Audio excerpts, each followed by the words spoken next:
Where will we go from this one? Well, it's about Netflix. So if you want to watch Hawk the Slayer or Flash Gordon, you might watch it on Netflix. Tenuous link. Yeah. They are going to up the price of their streaming service by between $1 and $2 next month.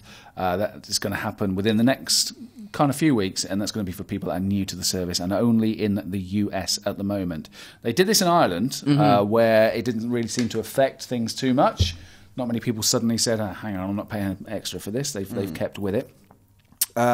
However, if you think that you're going to get away with not having to pay any more, the letter that they sent out to investors said existing members will stay at current pricing for a generous time period. Yeah. So it'll hit you all at some stage. At some stage, yeah. But you know what? I mean, what do we pay over here for Netflix? Is it $6.99 a month? Something like that, yeah. That's ridiculously cheap for what you get.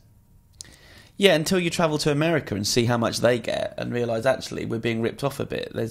I went through all the horror the other day and I'd seen almost all of them.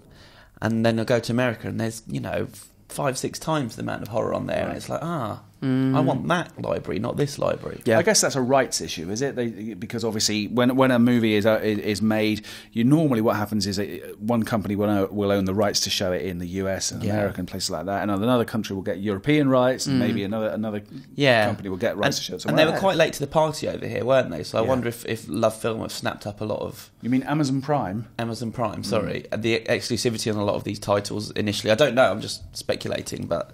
Because there's a lot of crossover between what was Love Film and what is Netflix. I don't know if you've noticed that, but they both seem to feature all the Disney cartoons and stuff like that. I mean, I'm quite happy with Netflix over here. Yeah. I also like the original programming they're doing. I mean, House of Cards was absolutely fantastic. Oh yeah. So for me, I think it's worth it for the original programming. But I don't know. We have actually been chatting about cancelling our Netflix subscription. Really? Just because there's not... I mean, we quite like comedy, so there's some stand-ups we watch, but they don't really refresh it that often, and it's always quite old and obscure comedians. Not to say that that's bad, because you do find quite a few gems that way. But I don't know. The TV series as well on there... Nothing that really kind of grabs me. Or nothing that I haven't seen, because a lot of it I kind of saw when I was younger. Sure. So I don't know, really. And I completely agree. When you look at the US library, we made the mistake of looking up online just to see what they've got, and there's so much good stuff on the US one that we don't get in Europe. Well, there are ways of getting the US library in Europe if you can be bothered mucking about with it. And also if you can be bothered to create an American PlayStation Network account, I believe, you can also then... Well, it doesn't have to be on your PlayStation, does it? No. If you've got one of them, they're smart TVs. Yes, or Apple TV, or other devices are probably available. available. I might have to do that. I mean, I'm just using it for TV, really. Yeah, that's. I don't watch many films. It's just the odd obscure horror film that I haven't seen from the 80s that I want to see. Sure. But it's mainly catching up on a lot of the TV. Well, we've realised now at home, we virtually never watch live television anymore. No. Everything is either pre-recorded from Sky Plus, or we watch something on Netflix. The only thing to watch live is something that is live. So sport or election results. Yeah, it's the news. There's not much. I'm not watching anything that isn't happening live. No. But what's funny is you probably would end up watching, if it's a big thing like Game of Thrones, for instance, you want to try and watch that the night it's released. Yeah, because otherwise spoilers, there's the whole water cooler thing, and you are going to find that there's spoilers. But again, we watch it, and we just kind of switch off Twitter and what have you. But we delay it half an hour anyway, so we can just whiz through the breaks. So you got Netflix, but you've also got Sky, right? I've got Netflix and I have Sky Plus, so yes, I can record. Yeah. And other than that, I also obviously have PlayStation, so all the iPlayer stuff. Because I guess that links into BBC Three, potentially only going digital. Yeah. So yeah, stuff like that. Well, we're the same. We've got just a TV feed, and we had Netflix for quite a while, and we still got Netflix, but because of the return of Game of Thrones and because of Mad Men starting again as well, I actually thought, you know what, I'm going to get Sky put back in, and we got a good deal on getting Sky. So once again, we're like you, I think, with Netflix, Sky Plus, and iPlayer. Yeah. What about you, Chris? Yeah, I'm those three as well. Yeah. I've only ever, I think, bought a film on iTunes once. Just to test it. That was to impress a girl I was dating. Yeah. Really? She'd produced the film. Very good. So I thought I'd show goodwilling by saying, I downloaded the film. And she broke up with me. Right. It was that bad film, eh? Like, wow. But yeah, so yeah, Sky Plus.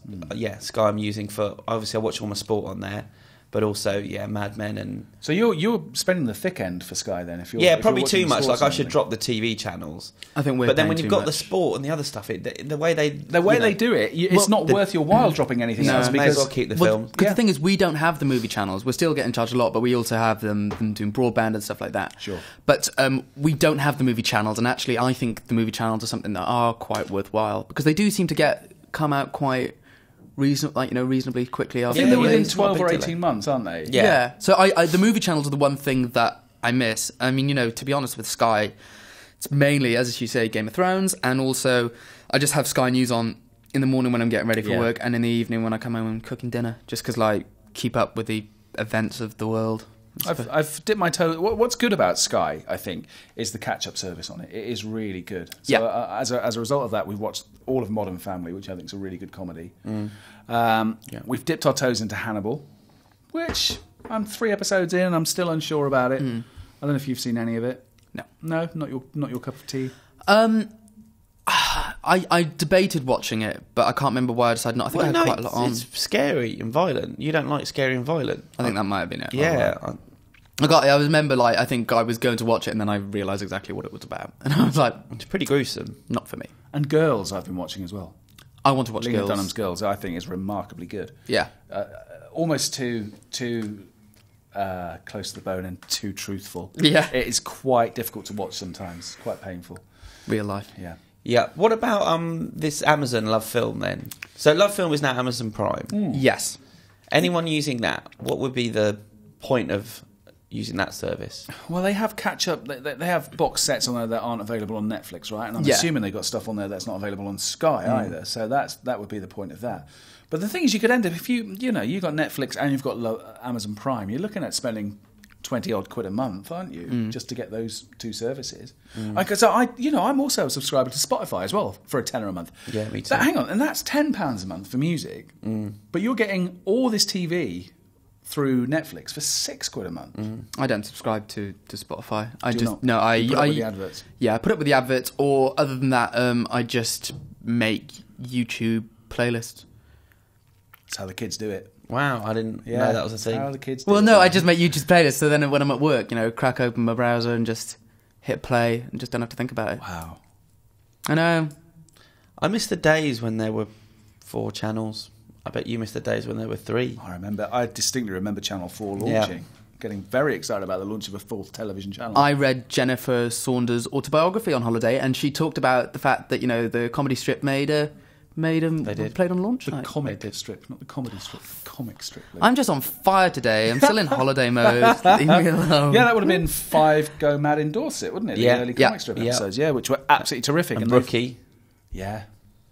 Good old Sheila and Bobby Grant. Yeah, I don't really remember the first night. What year was it? It was 82. 82, yeah. 1982. I was 4. I was 12.